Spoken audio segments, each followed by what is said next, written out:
Hello guys, greetings from jmexenhancer.com. Welcome to the tutorial on how to export sampler rules like assertions, preprocessors, postprocessors and timers from a JMeter performance test script and import it into another JMeter performance test script. We'll show you a couple of scripts we'll be using in this tutorial. We have three JMeter windows open in front of us. On the first window, I'll open a script from where we'll export the sampler rules, and in the second window I'll open up a script into which we'll be importing the sampler rules.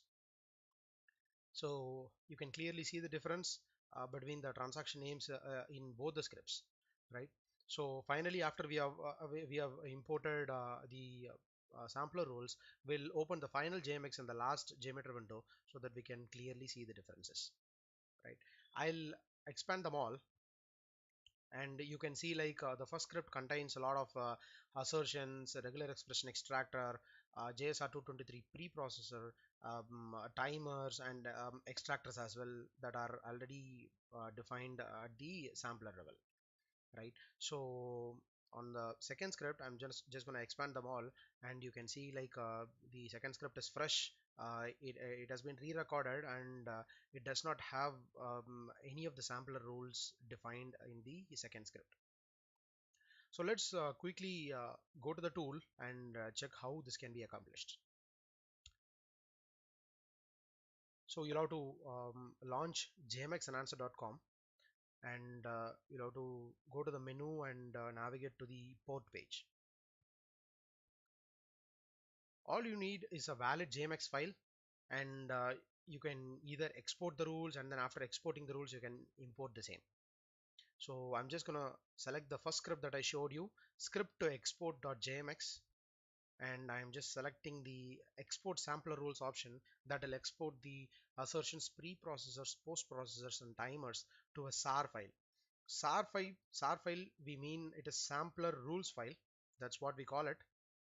I'm just going to click on the port button now.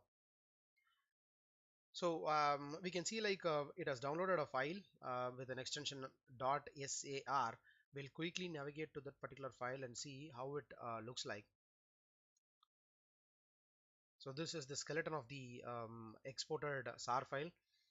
It has the sampler path, unique identifier number, and then finally the assertion rules, the sampler rules I mean, and they have been captured. This is the skeleton of the SAR file. Let's move back to our tool and try to import this particular SAR file that we just downloaded into script to import file, right? I'm just going to select script to import.jmx, and then I'm going with the second option, import sampler rules, and I'm going to browse for the particular SAR file, export underscore rules.sar. Right. So once I'm done with the selections, I'm just going to click on the port button, and immediately it gives me a JMX file. It says imported underscore jmx.jmx. So let's quickly go to the third JMeter window and try to open this imported underscore jmx file so that we can identify the differences. As you can see, the transaction names are just equivalent to the ones in the second JMeter window, and I'm just going to expand them all. You can see all the sampler rules like assertions, preprocessors, postprocessors, and all the timers have been imported into the second script, and it has got downloaded as imported underscore JMX file. Right. So we would like to give you a brief about our tool. So our tool exports elements that are tagged to samplers, and we expect all the samplers to be tagged to transaction controllers.